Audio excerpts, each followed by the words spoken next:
말씀이 유체가 되고 나서 요한복음 1장 하반장에는 예수님이 제자들을 부르심을 갖다가 쭉 말씀하고 계십니다. 그래서 제자들을 부르는데 그 부르는 내용 중에 공통적인 용어가 하나 딱 있습니다. 와 보라, 와 보라. 그래서 누굴 보라고 하는지 내용이 없습니다. 성경 말씀에는. 근데 이 와보라고 하는 데에는 말씀이 유체가 되신 하나님의 필요의 사람, 하나님이 쓸 수 있는 이 사람, 하나님에게만 온전히 쓰여지는 이 사람을 보라는 것이죠. 내용이 그렇습니다. 그리고 나서 이제 첫 2장의 말씀을 오늘 이제 나누려고 하는데, 오늘 말씀 주제를 제가 이렇게 말씀이 유체가 된 사람은 가는 곳마다 어떤 변화가 왔나? 생명의 변화가 왔다. 생명의 변화가 바로 여러분들이 아는 것처럼 요한복음 2장에서부터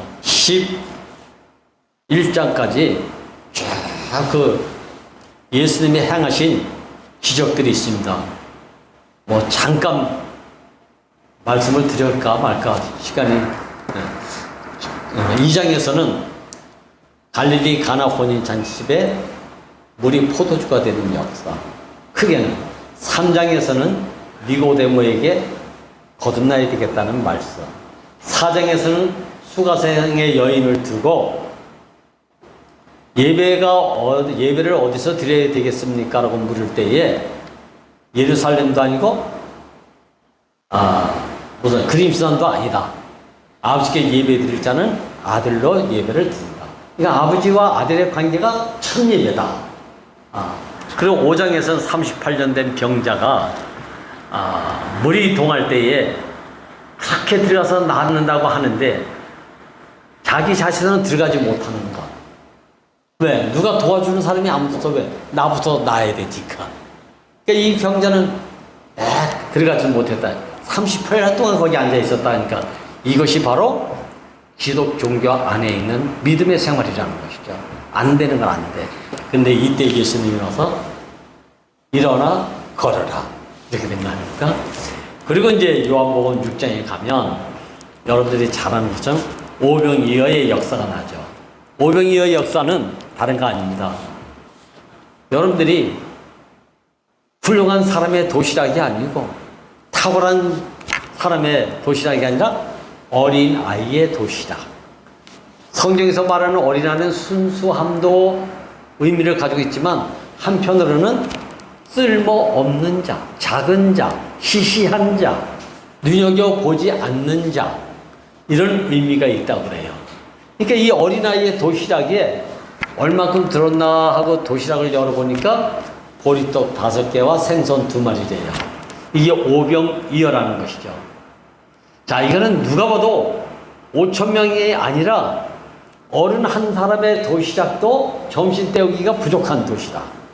이게 바로 어린아이 도시락 아니겠습니까? 그래서 저는 이거를 하도 저를 통해서 가능하기를, 보리떡 5개가 크기가 얼마나 그렇겠습니까? 어린아이가 먹는 크기가 다를 거 아닙니까? 그죠?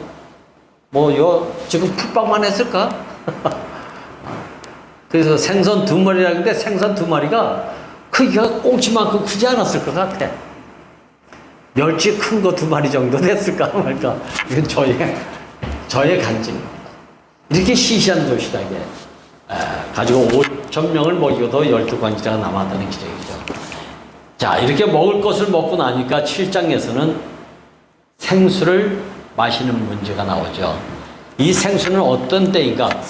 큰 명절이 끝난 날 후에 나왔습니다. 세상에는 항상 우리가 바람직하고 우리가 보암직하고 먹음직스러운 페스티벌이 항상 있는 것이 세상이잖아요. 근데 여기에 아무리 쫓아다녀도 이 크나큰 명절에 정작 내가 항상 목이 말라 사는 인생. 그래서 한 여인이 물을 구하러 왔다가 여기서 네 배에서 내가 주는 물을 먹어. 물을 먹으면 입에서 영원히 그 배에서 생수가 흘러넘쳐 봅니다. 이 말씀이 나오죠. 그리고 나서 8장에 가면 여러분들이 잘 아는 현장에서 가늠하다 붙잡힌 여인이 나오죠. 현장에서 가늠하다 붙잡힌 여인을 모세의 율법 안에는 돌로 쳐 죽이게끔 되어 있습니다. 그런데 이때 예수님이 성경에도 없는, 율법에도 없는 자기의 인생을 들어서 누구든지 죄 없는 자가 돌을 먼저 들어서 쳐봐라, 이렇게 했을 때에 어디 크게 친 것도 아닙니다. 땅바닥에 썼다고 해요. 왜 땅바닥에다 썼을까? 여기에 깊은 의미가 있더라고요. 땅바닥에다 쓴 것은 바로 네 근원의 자리가 흙이다. 여기서부터 나온 말씀이 주체가 된 예수로 말미암아 가늠하다 현장에 붙잡힌 여인을 살렸다는 거 아닙니까? 이게 바로 로고스가 아닌 레마의 말씀이다, 이렇게 말합니다. 자, 그리고 나서 9장에 보면 여러분이 알지만 눈먼 소경을 고치는 사건이 나옵니다. 왜 9장에서 눈먼 소경을 고치는 것이 9장에 배열되어 있냐면, 그동안 2장에서부터 8장까지 모든 이적을 행했는데도 불구하고 마지막은 다 소경이었다. 믿음이 좋든지 안 좋든지 옳았든지 그렇든지 많은 행위 속에 바람직한 것도 있고 바람직하지 않은 것도 있었지만, 그 모든 자기 나름대로의 믿음의 생활의 총체적인 내용을 나중에 들여다보니까 9장에서 뭘로 드러났습니까? 소경이었더라. 이걸로 종교를 짓고 있는 겁니다. 그래서 이 8장까지의 모든 내용을 의문의 목장이다, 이렇게 총체적으로 요약해서 말씀하셨습니다. 그 의문의 목적이 뭐죠? 항상 의문, 의심, 궁금. 이 사람의 특징이 뭐예요? 자기 생각 속에 사로잡혀 사요. 그러니까 볼 것을 보지 못하죠. 이게 소경이라는. 그래서 이 소경이 언제부터 소경이고 누구 죄 때문에 소경입니까? 많은 지도자들이 물어봤다 아닙니까? 그러니까 뭐라 그래요? 누구 죄 때문이 아니다. 하나님의 영광을 나타내기 위함이다.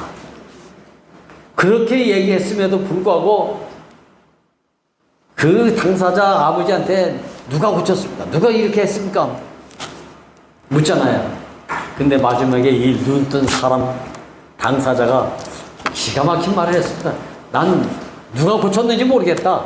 그러나 예루스라는 사람이 내 눈을 뜨게 해준 것만은 확실하다. 그래서 이 눈을 뜨고 나니까 10장에 생명의 목장이 보였다는 거 아닙니까? 눈이 떠졌는데, 눈이 떠지기 전엔 놀라운 일을 했는데도 의문의 목장이라고 그랬어. 소경의 목장이라 이 말이잖아요. 볼 것을 보지 못하는 목장이었는데 눈이 떠지고 나니까 9장에서 10장에 뭐죠? 생명의 목장이 보였다. 야, 들며 날며 꼴을 먹을 수 있는 양의 문이 보이기 시작했다. 이 생명의 목장에 들어가니까 푸른 초장이 보이고 맑은 시내 물가가 보이고, 이게 보였다는 거 아닙니까? 우리가 그랬습니다. 그리고 나서 사흘 동안 죽은 나사로가 송장 냄새가 나는데, 이건 누가 봐도 죽었어. 송장 냄새가 사흘.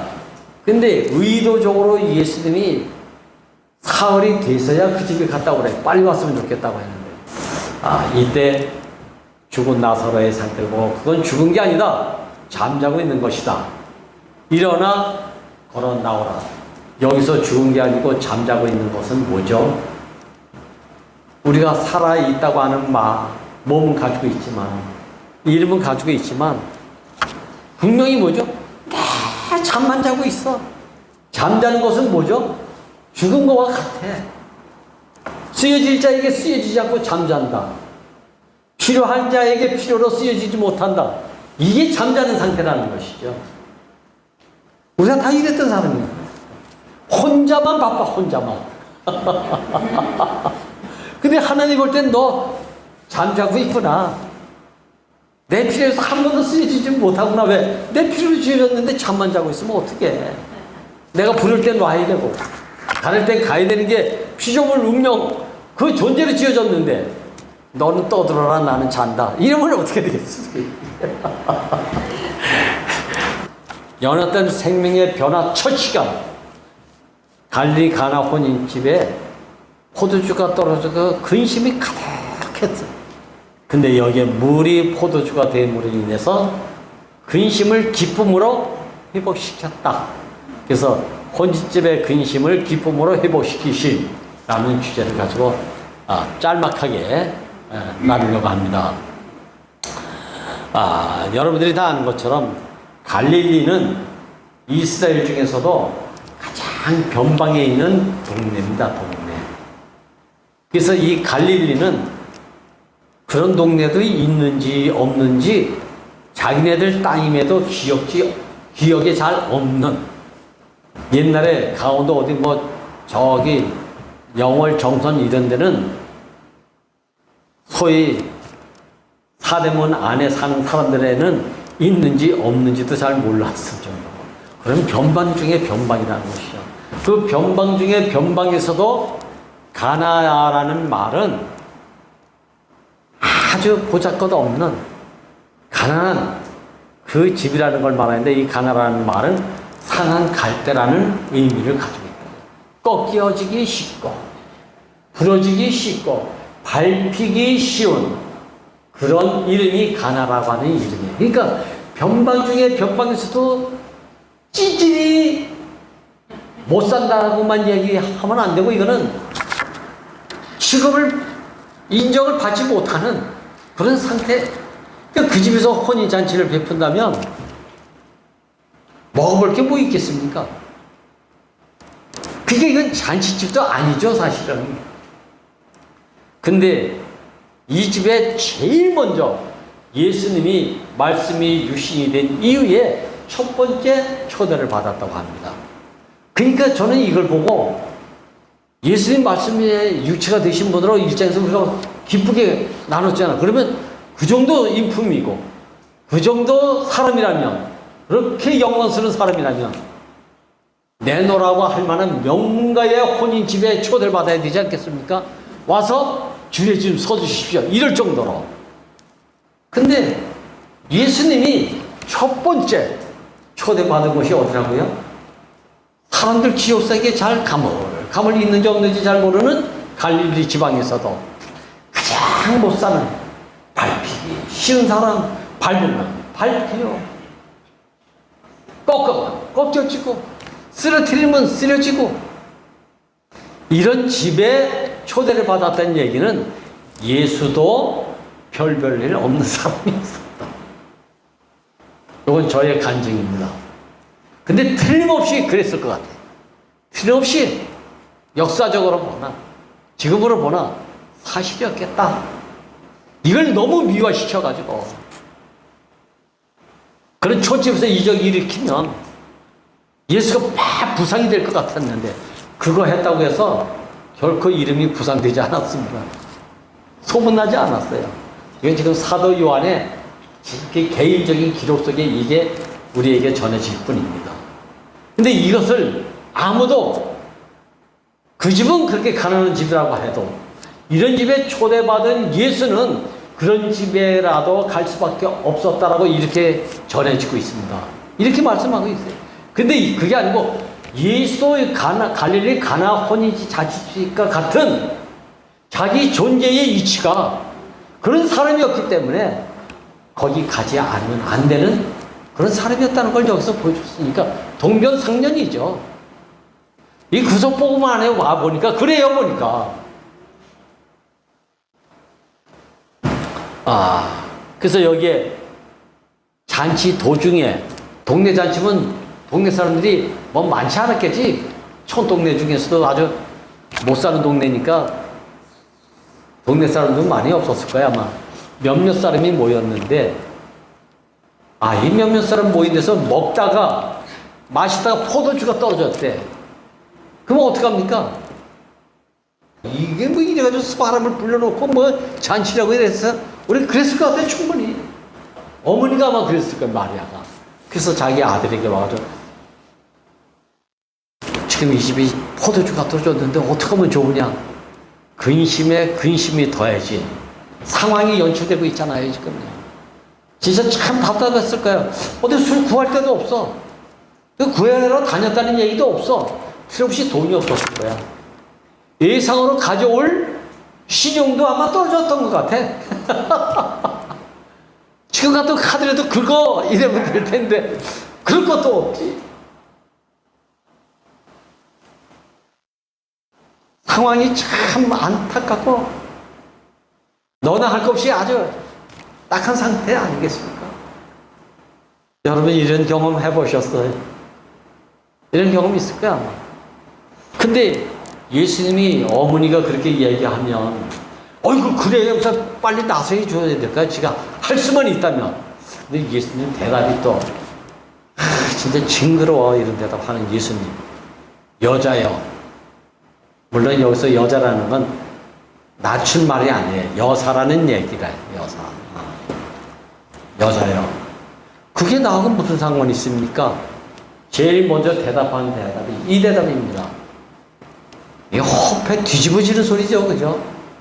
그도 이 예수라면, 말씀이 육신이 된 사람이라면 그래도 이 정도는 해결해 줘야 되지 않겠나라고 하는 기대를 가지고 와서 이야기했는데 이게 몇 분 동안 대화를 나눴는지 몇 시간 대화를 나눴는지 나는 알 수 없지만 얼마나 안타깝고 시급이 다급한 상황에서 와서 이렇게 묻고 있으면 될 수만 있다면, 아니 할 수만 했다면 빨리 서둘러 처리해 줘야 될 거 아닙니까? 근데 그게 나하고 무슨 상관이 있습니까? 이러고 앉아있으면 어떡합니까?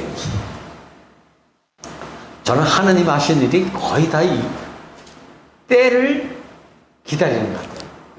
너희들은 급하지만 나는 그런데 크게 뭐 신경 안 쓴다.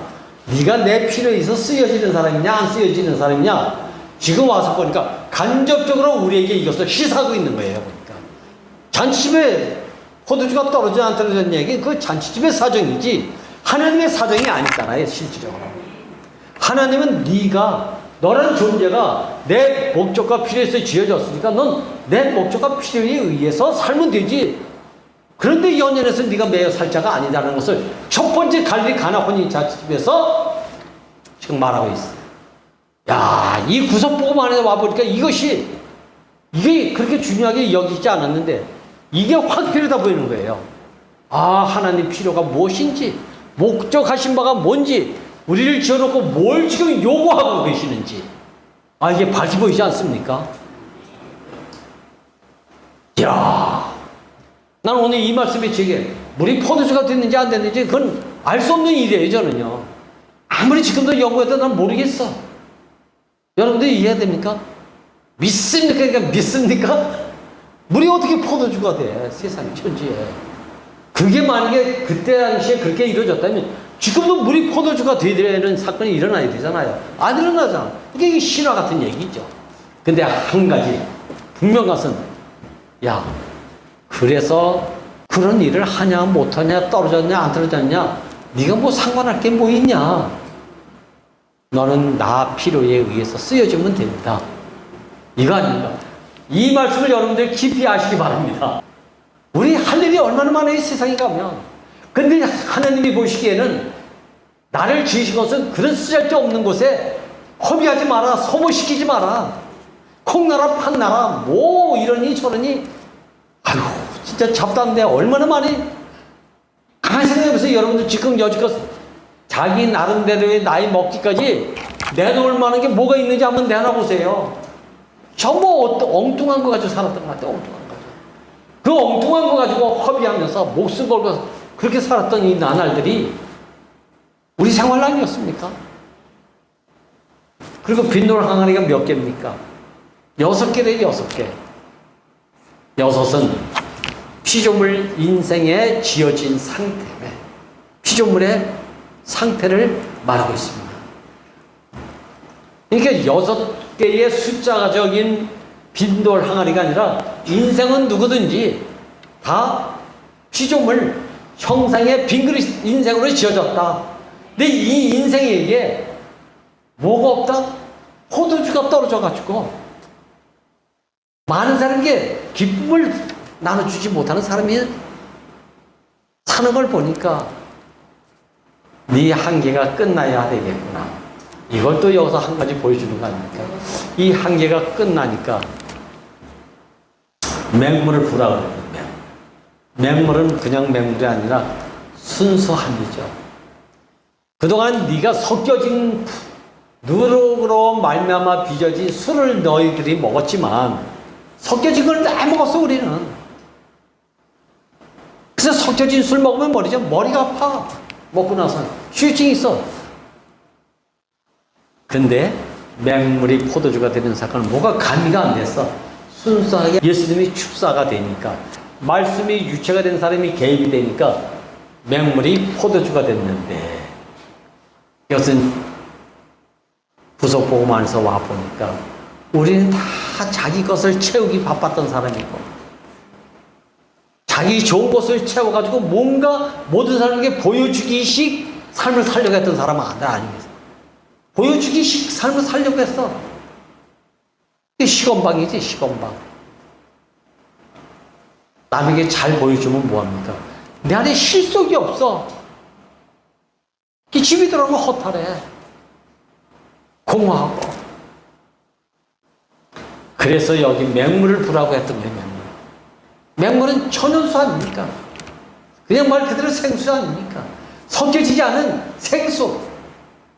순수 물이죠. 이 물에 예수님이 개입했다. 이것은 가난한 자에게 예수님이 찾아오셔서 개입하신다. 함께 하신다. 이걸 우리가 내 안에 가득 차면요, 자기 머리는 뭐가 가득 차. 관하여서, 예수에 관해서, 하나님에 관해서, 뭐뭐에 대해서 대답 잘해줘. 누가 상담 오면 촉촉촉 대답 잘해준다니까요. 근데 자기 문제는 해답이 안 돼. 그래서 뭔 말이 나오는지 알아요, 여러분들? 남은 구원시켜주면서 자기는 구원받질 못해. 이게 미련한 사람의 모습 아닙니까? 누가 오면 문제 도사처럼 잘 가르쳐줘. 아주 촉촉촉 뻗어야.